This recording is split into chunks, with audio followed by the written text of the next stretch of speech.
E aí, já pensou em ganhar muito dinheiro com um canal de corte igual esse daqui que você está assistindo? No primeiro link da descrição temos um aulão para você que quer começar um canal de cortes e faturar muito aqui na internet. Também teremos planilhas que irão te ajudar na hora de organizar a produção do seu canal. Tá esperando o quê? Qual que é a terceira guerra que Olha, a Terceira Guerra tem exatamente com isso que eu vou falar agora. Você já notou que nós já falamos de tantos países e a gente está falando menos da Ucrânia? Porque a questão, o Vilela, é tão grande que mexe com o mundo inteiro.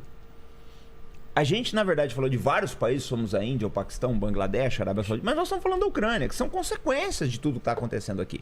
Vamos falar das 3 guerras, então. Vou voltar a esse assunto aqui. É bom que quando dá essas quebradas, porque o assunto realmente está bom. Então vamos lá. A primeira guerra é a que está sendo lutada. Militar, segunda midiática. A midiática. A segunda é midiática. Eu preciso voltar na midiática. Eu não sei se é tão importante para a Rússia. Eles já sabem que vão perder isso daí. Tá na cara para eles que vão perder. Ele já sabia desde quando começou a guerra. Sim, talvez eles não soubessem que a coisa fosse para essa intensidade, mas eles sabem que vão ser condenados, porque vamos ser honestos, Vilela.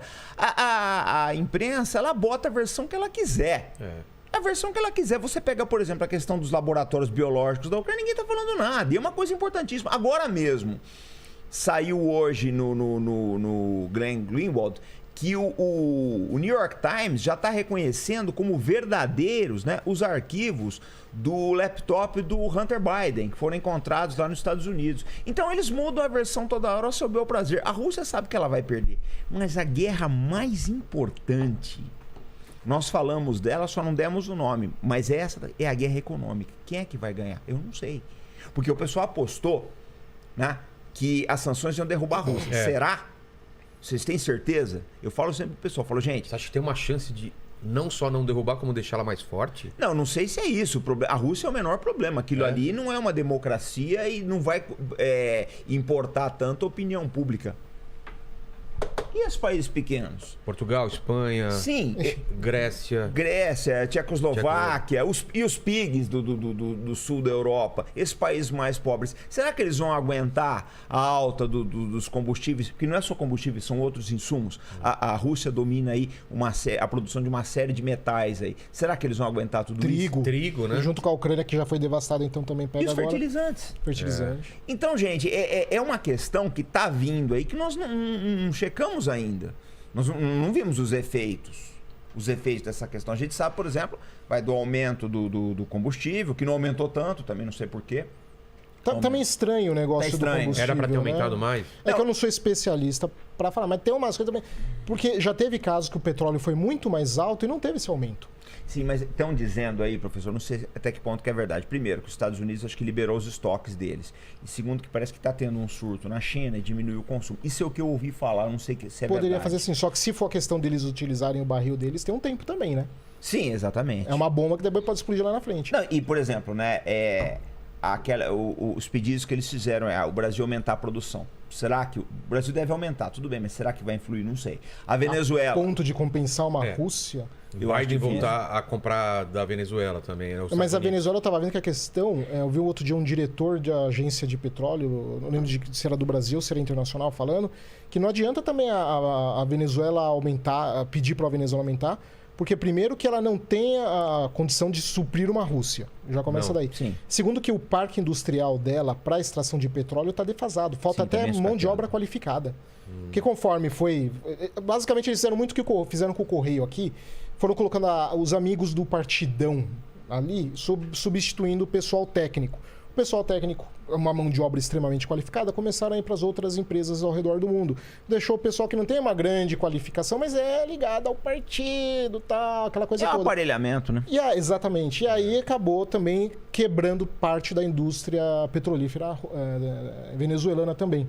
Então também não é uma coisa que você vai mexer do dia para noite, é uma coisa que leva anos. Entendi. Então, de qualquer jeito, quando a gente olha as soluções, são anos. E eu acho que talvez, é uma especulação, porque como o comandante disse, a gente não tem muita ideia do que está acontecendo no crime. É um quarto escuro que foi aberto. Então, a guerra menos previsível, então é a guerra econômica. Eu acho isso. E aí é o que eu acho que pode ser. Eu acho que a Rússia está fazendo uma coisa que ela sempre fez. É a estratégia de resistir mais. Exatamente. Só que agora no campo econômico. Antes ela fazia isso no campo militar. ela desgastava, ela aguentava muito tempo na guerra, porque as forças militares inimigas invadiam ela, não aguentavam muito tempo, dando que depois ela conseguia se reestruturar e no contra-ataque ela ganhava. Eu acho que ela está fazendo, deve ser isso, né? Eu estou especulando, que eu acho que ela está fazendo isso para o campo econômico também. A ideia é aguentar o tranco o máximo possível, porque ela sabe que esse pessoal... se preparou por anos com isso, né? Com reservas. Se preparou. A gente não sabe exatamente se o que ele se preparou previa, né? Era um negócio tão grande, né? Ia ser isso, a gente não tem como saber. Mas aí só o historiador daqui a uns anos vai poder falar. Mas aí eu acho que a estratégia deles deve estar sendo essa. Quanto tempo esse pessoal aguenta? Porque uma hora vai ter que negociar com Moscou cedo, seja Putin ou qualquer outro exato. cara. Vai ter que voltar a ter gás, vai ter que voltar a ter petróleo, vai ter que voltar a ter trigo, vai ter que voltar as questões dos minérios. A aviação está tendo que contornar a Rússia. Isso tem um custo caríssimo, gigantesco, aumentou em torno de 35% dependendo do lugar. No momento de pandemia, que já está com as companhias aéreas também todas complicadas. Para para pensar um voo da Alemanha para o Japão. Exato. É mesmo. O que eles vão pedir na hora que vamos negociar de novo? Qual que vai ser o preço deles quererem abrir de novo as torneiras para cá? E o gás aqui da Alemanha? Tudo isso. Não, e as compensações também, né, professor? Porque, por exemplo, vamos supor, o caso do McDonald's aí, dos aviões. Os aviões estão retidos na Rússia, parece que são mais de 500 aviões aí. E tem um lance das peças, né? Dos aviões que não vão mais liberar peças para os aviões russos, né? Sim, mas esses aviões americanos, europeus que estão retidos na Rússia, você vai deteriorar. A hora que você for buscá-la, se a crise durar 3, 4 anos, o que você vai pegar ali depois? Carcaça. Um avião que não voou, que ficou, né, borracha ressecou, uma série de outras coisas aí. O prejuízo vai ser grande. Por exemplo, as fábricas de automóveis que eu estava vendo ontem ali, parece que a Danone francesa, ela está se recusando a sair da Rússia, porque ela fez as contas. Ela fez as contas de quanto que ela vai gastar. Né? É tudo isso muito complicado, gente. Eu acho que assim, que é o que eu falo, nessas 3 guerras, 2 você sabe mais ou menos como é que vai acabar. A terceira, que é essa da economia, honestamente eu não mas sei. não pode durar 3, 4 anos essa crise. Não tem como, né? Essa crise não... Ninguém aguenta. Se essa situação virar 3, 4 anos, as reações, lembra que eu falei de ação e reação? As reações se tornam imprevisíveis, porque por enquanto a gente está dentro de um campo da previsibilidade. Exatamente. Passou de 6 meses, ainda, né? 6 meses, já não tem como falar o que vai acontecer, não. Entendeu? Até porque também não se está discutindo também o que vai ser da Ucrânia pós-guerra. Então. Isso vai ser muito grave, porque a gente tem uma quantidade de armas, muitas armas espalhadas, em um país que antes da guerra já tinha um problema muito sério com o crime organizado, que após a guerra, além do problema do crime organizado, provavelmente vai aumentar, ainda por cima vai estar devastado e enfraquecido economicamente. Então isso é um campo de exploração para facções criminosas gigantescas. Imagina esses milhares de mísseis indo parar no México, que a gente estava conversando que você levantou essa possibilidade. Assim, só de você distribuir a quantidade de fuzil que já foi distribuído, isso no pós-guerra já vai ser um problema para tudo isso aqui. Pode ter certeza que nos próximos anos a quantidade de armas do mercado negro ucraniano que vai abastecer extremistas e organizações criminosas em outros lugares, tal, eu não duvido nada que a gente comece a ver situações que nem a da Cangaço Paulista. Sim, o novo cangaço. O novo cangaço, perdão. Daqueles assaltos a bancos que a gente tinha no interior. Eu não duvido que a gente comece a ver isso em países europeus. E eles não têm esse preparo, porque eles nunca lidaram com esse grau de violência. E já há informações de, por exemplo, que isso por enquanto eu estou falando de fuzil, mas e as armas de alta geração de míssil antitanque e míssil antiaéreo? Sim. Nossa. Já perigo para a aviação civil, né? Já há informações de que cartéis mexicanos estão de olho já para poder pegar alguma coisa assim. Você imagina os cartéis antiaéreos começando a ter dispositivo antitanque e antiaéreo? Na fronteira com o México. Na fronteira com os Estados Unidos. Meu Deus. A gente não sabe. Sem falar o dilema humano, né? De tráfico humano, que já estamos tendo problemas de tráfico humano. Mulheres ucranianas estão sendo exploradas já na Alemanha já. O professor, e tem um outro lado também, né? Que é interessante a gente comentar. Acho que são 2,5 milhões de refugiados. Por enquanto, né? Por enquanto.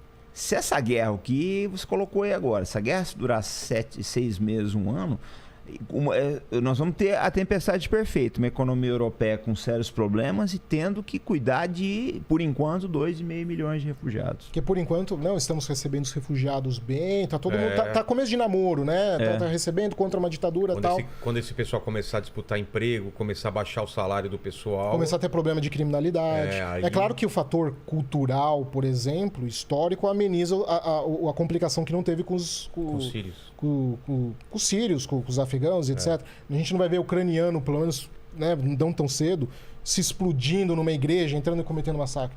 Mas isso vai ser um problema. E quem que vai pagar a conta? De novo, Europa. Principalmente a Europa continental, porque a Inglaterra também está numa posição muito similar à dos Estados Unidos, tirando o corpo fora. Põe lenha na fogueira e tira o corpo fora também. Claro. O outro dia, o Reino Unido anunciou que conseguiram a proeza de dar 35 vistos para imigrantes refugiados ucranianos. 35, mas é uma generosidade, né? Uma coisa absurda. Enquanto que os poloneses estão recebendo... acabado com o papel da Europa. Né? Enquanto que os poloneses estão recebendo aqui 1,5 milhão, 1 milhão. Percebe? Então, assim, é muito interessante isso, porque eles vão pagar um preço que eles não sabem, talvez ainda a população ainda não sabe que vai pagar.